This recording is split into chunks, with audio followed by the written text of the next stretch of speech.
Opel-ი, რომელმაც BMW, Mercedes-ი და Ferrari-ც დააჩოქა.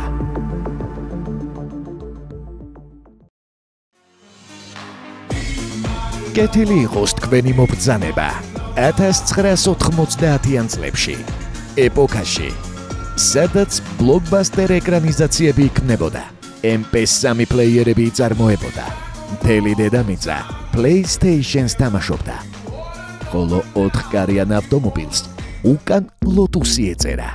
არ მოგესმათ, თქვენ წინაშე Lotus Omega და ის თავისი დროის განიერ კორპუსიანი Dodge Charger Hellcat Red Eye-ა. ეს ავტომობილი იმდენად სწრაფი იყო, რომ მთავრობებმა მწარმოებელი კომპანიამ მკაცრად გაკიცხეს. მაშინ, როდესაც მდიდარი ფენის წარმომადგენლები 90-იანებში Ferraris, Lamborghini-სა და Porsche-ს საოცრად სწრაფ მოდელებს მართავდნენ, General Motors-მა გლეხებისთვის ასეთივე სწრაფი ავტომობილი შექმნა განიზრახა.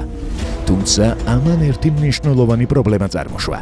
ევროპელი მაღალჩინოსნები დასაცმლიდან ხდებოდნენ იმის გააზრების შემდეგ, რომ კრიმინალებს დანაშაულების ჩადენაში ახლა უკვე სწრაფი ავტომობილი დაეხმარებოდათ. ეს ვიდეო 90-იანი წლების ბოლოს შვედეთის პოლიციის მანქანიდანაა გადაღებული. კადრებში ჩანს თუ როგორ მისდევს ეკიპაჟი მუქი ფერის ავტომობილს, რომელიც პირველი თაობის Opel Omega-ს წააგავს. მანქანის გაჩერების ნაცვლად ურჩიმძღოლი პოლიციელებს ჯერ მაგრად ეღადავება. შემდეგ კი აქსელერატორის სატერფულს აჭერს და წამებში კრება. ოფიცრები თავიანთ ცაბ 903-ს ბოლომდე წურავენ. 200 კმ/სთ-საც კი ავითარებენ, მაგრამ ამაოდ. მუქი სედანი ნელ-ნელა შავ წერტილად გადაიქცევა. კი, მაგრამ რა მანქანაა ბოლო-ბოლო ეს Opel Omega თუ რაღაც ოხრობა? ან რანაირად ვერ ეწევიან? კაცო, ამ მანქანებით არ იყოს საქართველოს ერთდროს სავსე? მიზეზი მარტივია. ეს ჩვეულებრივი Opel-ი არა. ამ ვიდეოში გესაუბრებით ავტომობილზე, რომელმაც თავისი დროის BMW-ები, Mercedes-ები და Ferrari-ებიც კი დააჩოქა. ხო მართლა, მოიწონეთ ვიდეო, გამოიწერეთ კრისტალ აუტოს არხი და გააქტიურეთ ზარის ღილაკი. დასაწყისისთვის ერთ ნიუანსში გაგარკვევთ. Opel-ი იყო ბრენდი, რომლითაც General Motors-ი მანქანებს ევროპაში ხიდდა. დიდ ბრიტანეთსა და ავსტრალიაში კი Opel-ს Vauxhall-ს ეძახდნენ. 1987 წელს Opel-მა სრულიად ახალი უკანა წამყვანი სედანი წარადგინა, რომელსაც Omega დაარქვა. დიდ ბრიტანეთში კი ეს ავტომობილი საზოგადოებას Vauxhall Carlton-ის სახელით გააცნეს. მანქანა 80-იანი წლების სტანდარტებით დიდი ზომის იყო, რაც იმას ნიშნავს, რომ ის დღევანდელი Honda Civic-ის გაბარიტებისაა. 1987 წელს Omega Carlton-მა ევროპის წლის საუკეთესო მანქანის ტიტული გამოსვლისთანავე მოიპოვა. ამ ავტომობილს ყველა აკებდა. განსაკუთრებით დახვეწილი მას აეროდინამიკური ნაწილი ჰქონდა. მისი შუბლური წინაღობის კოეფიციენტი 0.28 იყო განსაზღვრული.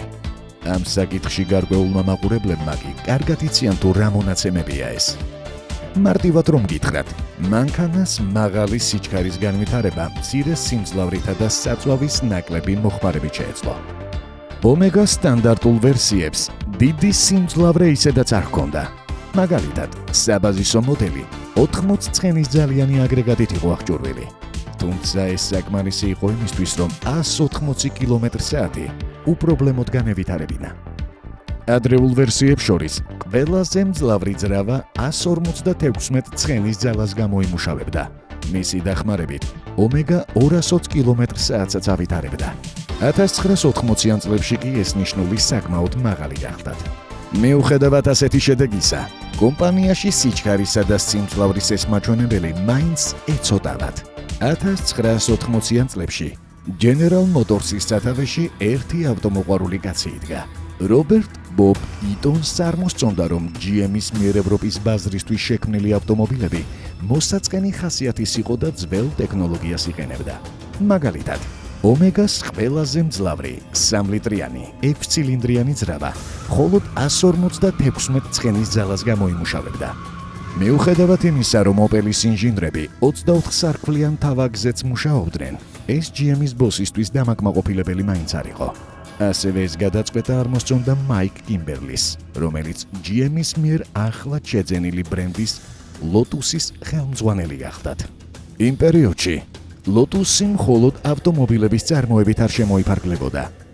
მათი ინჟინრები და მენეჯერები სხვადასხვა კომპანიებს საკონსულტაციო მომსახურებასაც თავაზობდნენ. მიუხედავად იმისა, რომ მათი საქმიანობა საკმაოდ გახმაურებულ პროექტებშიც ჩანდა, ბრენდს თავისი იდუმალი საცეცები თითქმის ყველა ავტოკომპანიაში გააჩნდა. რა თქმა უნდა, მათ შორის იყო GM-იც. Omega-ს გამოსვლისას Lotus-ი LT5-ზე მუშაობდა. ეს იყო 4 მონაწილებელი ლილვის მქონე 32 სარკვლიანი ვირვაძრავა, რომელიც ალუმინის ბლოკზე იყო აწყობილი. ამ მონსტრი აგრეგატის მიღებას ალესილი და საომრად გამზადებული Corvette CR1 ელოდებოდა.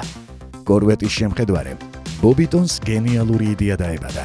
მან იფიქრა, რომ გიჟურად ჩქარი სედანის აწყობა და მისი მსოფლიოსთვის ჩვენება Opel-ს მოსაწყენი ავტომობილების რეპუტაციას სამუდამოდ ჩამოაშორებდა. მაგრამ შეცდა. თუმცა ამაზე მოგვიანებით ვისაუბრებთ.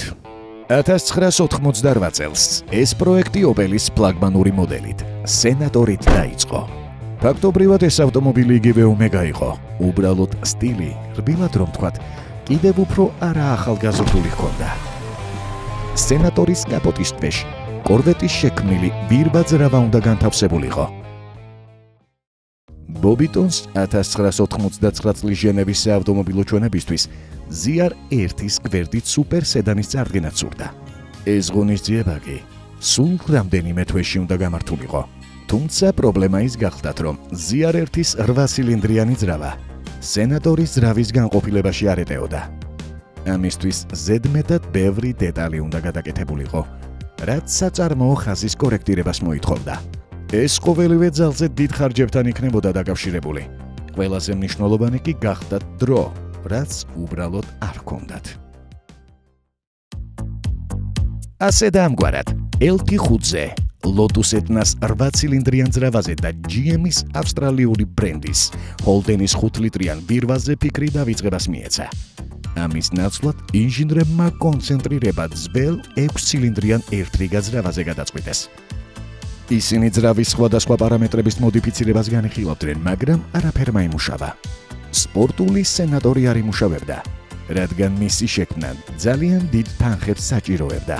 შესაბამისად, ცოტა გაიყიდებოდა და მომხმარებლებში დაბნეულობას გამოიწვევდა. ამ მოდელს სპორტული ვერსია საერთოდ არ ჰყავდა. უცებ კი მის ბაზაზე სუპერ სედანი უნდა შექმნილიყო. მიუხედავად იმისა, რომ Omega თითქმის იგივე მანქანა იყო, მის შემადგენლობაში ცოტა მოსპორტულო ვერსია მაინც არსებობდა. ეს ავტომობილი Omega 3000-იან Carlton GSI იყო, რომელსაც 24 სარკვლიანი ძრავა ჰქონდა. ჟენევის საავტომობილო ჩვენებამდე 6 კვირით ადრე საინჟინრო ჯგუფმა სენატორი ქარხნის გვერდით არსებულ ტერიტორიაზე გადააგორა და Omega-ზე მუშაობა დაიწყო. მიზანი პლანეტაზე ყველაზე სპორტული და სწრაფი სედანი შექმნა გახდათ. ამისთვის Lotus-მა Opel-ის უახლესი 24 სარკვლიანი თავაკი აიღო და ძველ 6 ცილინდრიან ერთრიგა ძრავაზე დაამაგრა. შემდეგ კი მისი მოწულობა 3,6 ლიტრამდე გაზარდა და არა ერთი, არამედ 2 ტურბინაც დაამატა. შედეგად მანქანა 377 ცხენის ძალას გამოიმუშავებდა, რაც Corvette ZR1-ზე 2-ით მეტი იყო. აბა, მეტი. იცით კიდევ რა მოხდა? ძრავას 570 ნიუტონ-მეტრი გააჩნდა. რაც Corvette-ზე 50-ით მეტი გახდათ. ეს ყველაფერი არ არის. ძალის ეს მაჩვენებელი მაშინდელ ყველაზე სწრაფ სედანზე BMW M5-ზე 200 ნიუტონით უფრო მეტი იყო. ამიტომაც Opel-ი M5-ს სახეს ახევდა. იმ პერიოდში მხოლოდ ერთი ტრანსმისია არსებობდა, რომელიც ასეთ სიმძლავრეს გაუძლებდა. ეს იყო ZF-ის 6 ჩქარიანი მექანიკური კოლოფი, რომელიც ზემოხსენებული Corvette-ისთვის იყო შექმნილი. სხვათა შორის, Lotus ამ კოლოფზე GM-თან სერიოზული ბრძოლა მოუწია, რადგან ის Chevy-ის ექსკლუზივი იყო და დიდად სხვების დახმარების ინტერესიც არ ჰქონდათ. Lotus-ის დახმარების ინტერესი Opel-საც არ ჰქონია. უფრო მეტიც, Opel-ი Lotus ხელსაც კი უშლიდა. რატო? იმიტომ რომ ეს ავტომობილი Opel-ის 3 ლიტრიან 24 სარკმლიან მოდელს უბრალოდ დაჩრდილავდა. ამ მიზეზით Opel-მა მსოფლიოში ყველაზე სწრაფი სედანის თავის საწარმოო ხაზში დამზადებაზე Lotus მკაცრი უარის ტკიცა. ბრიტანელ სოციოპატ-სოციოლოგთა ასოციაცია აქვეყნებს დასკვნას, რომლის მიხედვითაც კრისტალ ავტოს გამომწერები საზოგადოებაში ყველაზე გავლენიან ფენად ყალიბდებიან. გამოიწერე კრისტალ ავტო. უყურე ყველა ზემოდან. ერთადერთი გზა იმისათვის, რომ Lotus-ეს მანქანა შეექმნა, საოცრად დიდი რესურსების დახარჯვა იყო. Opel-ი თავის მიერ წარმოებულ, საწარმოდან ახლად გამოგდებულ Omega 3000 ღუსალხაიმსანთან ქარხნიდან ინგლისში აქსავნიდა. აქ Lotus-ის ტანჯვა წამება იწყებოდა. რადგან მათ მანქანის ნახევრად დაშლა უწევდათ, ინტერიერს ატყავებდნენ, ხსნიდნენ კორპუსის დეტალებს, იღებდნენ ძრავას კოლოფს და მთლიან მანქანაში მხოლოდ 1-2 სადენს სტოვებდნენ. ამ ყველა ნაწილს კი უკან გერმანიაში აგზავნიდნენ, რათა Opel-ს ეს ყველაფერი ახალი მანქანებისთვის გამოეყენებინა. ისე ვისაც Opel-ი გეზიზღებათ, ალბათ ახლა უფრო შეგზიზღდებათ და მართლებიც იქნებით. ვერავინ გაგამტყუნებთ. ამის შემდეგ Lotus-ის ინჟინრები სრულიად ახალ მანქანას ბორბლის თაღებს აჭრიდნენ. შემდეგ ძარის ქვედა ნაწილს გადააკეთებდნენ, რათა ZF-ის გადაცემათა კოლოფი მორგებულიყო. ასევე მოდიფიცირებას უწევდნენ ძარის პანელებს. ბორბლის ეს თაღები ხომ მოგწონთ? ეს ყველაფერი კორპუსის ხელმეორედ დამუშავებას მოითხოვდა, რათა მანქანა ჟანგს არ შეეჭამა. აი საბოლოო ეტაპზე კი მანქანას მწვანე ფერში ღებავდნენ. ეს ის ერთადერთი ფერი იყო, რითაც Lotus Omega გამოდიოდა. ძლიერ ძრავასთან ერთად ინჟინრები მანქანას AP Racing-ის სამუხრუჭე სისტემასაც არგებდნენ. სპორტულ მუხრუჭებს მონობლოკ დისკები ფარავდა. ნამდვილი სრულყოფილებისთვის Omega-ს Holden Commodore-ის ბლოკირებული ხიდიც გადაულოცეს. ამას გარდა სრულად შეცვლილი იყო დაკიდების სისტემა. მაგალითისთვის, უკანა საკიდარი დახრის კუთხეს ავტომატურად არეგულირებდა. Lotus-ში მიიჩნევდნენ, რომ დატვირთულ მდგომარეობაში უკანა საბურავები ზედმეტი გრადუსით იხნებოდა. მაღალ სიჩქარეზე კი ეს პრობლემებს შექმნიდა. არსებული პრობლემა საკმარისი მიზეზი იყო იმისთვის, რომ Lotus-ის ინჟინერს ღამე მშვიდად ვერ დაეცინა. ამიტომ იყო 90-იანების ეპოქა მაგარი. ოღონდ არა საქართველოში. გეტყვით იმასაც, რომ მანქანას Lotus-ის VIN კოდი ჰქონდა. მიზეზი მარტივი იყო. Opel-ში არ სურდათ, რომ ამ ავტომობილს მათი ან Vauxhall-ის ემბლემა კეთებოდა. და თქვენს წინაშეა Lotus Omega. ან თუ მარჯვენა საჭიანია Vauxhall Carlton-ი. თითოეული ავტომობილის შესაქმნელად 120 კაცათი იყო საჭირო. ხო, აქ ძრავაზე მუშაობის დრო არ შედის. სწორედ ამიტომ ეს Omega EAP არ ღირდა. მაგალითად გერმანიაში Lotus Omega სანაცვლოდ Omega 3000-ზე ორჯერ მეტი უნდა გადაგეხადათ. შედარებისთვის 24 სარკმლიანი Omega საბაზისო მოდელზე ორჯერ მეტი ღირდა. წარმოიდგინეთ, Lotus Omega საბაზისო ვერსიაზე 4ჯერ ძვირი ღირდა. თუმცა ამ თანხის სანაცვლოდ თქვენ 3ჯერ მეტ სიმძლავრეს იღებდით მანქანაში, რომელსაც მაღალი სიჩქარის განსავითარებლად ბევრი ცხენი ზალა არ სჭირდებოდა. ხომ გახსოვთ ვიდეოს დასაწყისში შუბლურ წინაღობაზე რაც ვთქვით? ამიტომ აი ამ მონსტრის მაქსიმალური სიჩქარე 284 კმ/სთ იყო. ეს კი ნიშნავდა, რომ Lotus Omega მსოფლიოში ყველაზე სწრაფი სერიულად წარმოებული სედანის ტიტულს ბევრი ბაზრის გარეშე ფლობდა. გერმანიის მთავრობამ Lotus Omega-ს მაქსიმალურ სიჩქარედ 292 კმ/სთ-იანი ნიშნული დაამტკიცა. არსებობს მოსაზრება, რომ ეს ავტომობილი მედიისთვის განკუთვნილი სპეციალური ვერსია იყო, რომელსაც ერთი საიდუმლო პროგრამული ხრიკი ჰქონდა. ის მაშუქების ანთების, ძრავის დაკოქვის და 2000 ბრუნის 30 წამით შენარჩუნების შემდეგ აქტიურდებოდა. შემდეგ კი როცა დააჭერდით, მანქანა მიფრინავდა. არ უნდა დაგვავიწყდეს, რომ Lotus Omega მაღალ სიჩქარეზე ისეთივე სტაბილური იყო აეროდინამიკურად, როგორც Ferrari Testarossa და საბაზისო Omega გაჩერებულ მდგომარეობაში. საინტერესო კი ის გახდათ, რომ ბრიტანეთში 290 კმ/სთ-იან Ferrari-თან პრობლემა არავის ჰქონდა, ხოლო 290 კმ/სთ-იან Vauxhall-ზე ყველა აკვირდა. ყველაში გულისხმობთ პოლიციას, მთავრობას და ავტოჟურნალისტებსაც კი. Lotus Omega წარმოების დაწყებამდეც კი კრიტიკის ქარცეცხლში გაატარეს. მაგალითად, ბრიტანული საავტომობილო გამოცემის Auto Car Magazine-ის რედაქტორმა ერთ-ერთ გამოცემაში მწარმოებელი მაგრად გააკრიტიკა. ამას ბრიტანეთის პარლამენტში განვითარებული მოვლენები მოჰყვა. Sir Anthony Grantმა 1990 წლის 16 ნოემბერს დატუქსა ყველა ავტომწარმოებელი, რომელიც 225 კმ/სთ-იან, 240 კმ/სთ-იან და 275 კმ/სთ-იან ხელმისაწვდომ მანქანებს უშვებდა. მისი აზრით, ეს მანქანები ისეთი ადამიანების ხელში აღმოჩნდებოდა, რომლებსაც მათი უსაფრთხოდ სამართავად საჭირო უნარები არ ექნებოდათ. სასაცილო კი იცით რა არის? GM-ის ბოსი, ბობი ხომ გახსოვთ? ის ომეგას გამოსვლამდე 2 თვით ადრე თავისი Ferrari-ით დაიმტვრა. Sir Anthony Grant's პარლამენტში ბარონ კარლაილი გამოესტარჩლა. სუ არისტოკრატები, სუ კაები.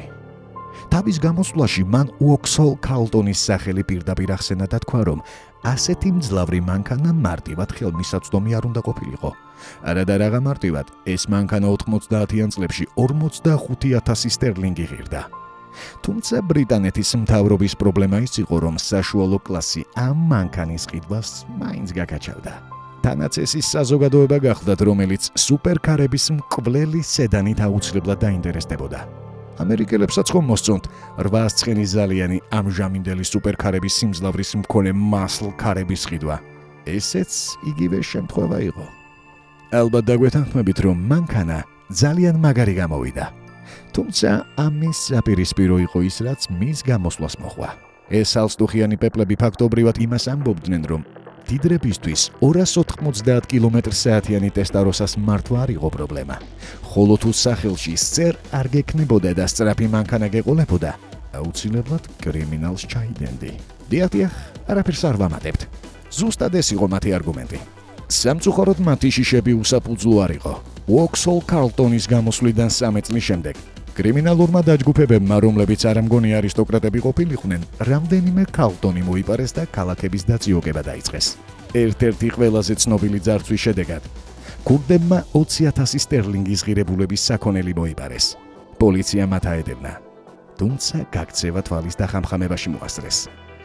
ბოლოს ისინი იმდენად გათავხედდნენ, რომ პოლიციის განყოფილებიდან 50 მეტრში არსებული მაღაზიაც გაძარცვეს. ამ ამბების შედეგად ბევრი მითი გავრცელდა. ამბობდნენ იმასაც, რომ Carlton-ს პოლიციის ვერტმფრენებიც ვერ ეწეოდა. აბსურდი. მანქანა საგზაო განაშენიანების ქსელებში ასე შორს უბრალოდ ვერ წავიდოდა. თუმცა, როგორც ხედავთ, მითების შეთქმვა მხოლოდ ქართველებს არ გვიყვარს. აი მაგას პედლის ქვემოთ ტურბო აქვს. რა მანქანა იყო სინამდვილეში Lotus Omega? ეს იყო საიმიჯო, ძვირად ღირებული და ტექნოლოგიურად დახვეწილი სედანი, რომელსაც ფართო მასები ყოველდღიური გადაადგილებისთვის არ და ვერ შეიძენდა. ბრიტანეთის ბაზრისთვის სულ 320 ეგზემპლარი გამოუშვეს, ხოლო მსოფლიოში სულ 950 ერთეულად არსებობს. ეს იყო მანქანა, რომლის მწარმოებელმაც ნებისმიერი სხვა კონკურენტი იმდენად დაჩაგრა, რომ პრობლემები ბრიტანეთის მთავრობის დონეზე ჩაექნა. ამის გამოძახილი იყო ის ფაქტიც, რომ GM-ი მანქანის მაქსიმალური სიჩქარის ნიშნულს მოდელის PR კამპანიებისთვის აღარ იღენებდა. მოკლედ, ეს ის მანქანაა, რომელსაც თავის პერიოდში, რასაც ქვია, ვერ გაუგეს. ბოლოსკენ კი გეტყვით, რომ საქართველოში ერთი ძალზედ საინტერესო და გემოვნებიანი ავტომოყვარული ამ ავტომობილს ფლობს. ვინ იცის რამდენ ბანკს და მაღაზიას ემუქრება საფრთხე? აიგზალოს Lotus Omega. იგივე კარბონიო თუ რაო? Carlton-ი. მოკლა ეს ორ-ორი სათაური. You know that's unheard of. You better watch out.